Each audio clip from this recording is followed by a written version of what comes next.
আসসালামু আলাইকুম রহমতুল্লাহি ওয়া বারাকাতুহু। আজকে পবিত্র হারাম শরীফে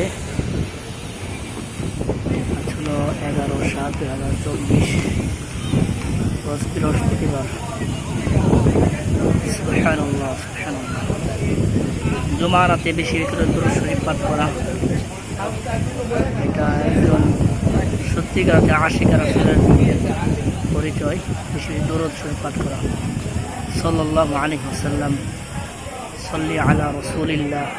আল্লাহুম্মা সাল্লি আলা সাইয়্যিদিনা মাওলানা মুহাম্মদ ওয়া আলা আলি সাইয়্যিদিনা মাওলানা মুহাম্মদ ওয়া বারিক ওয়াসাল্লিম।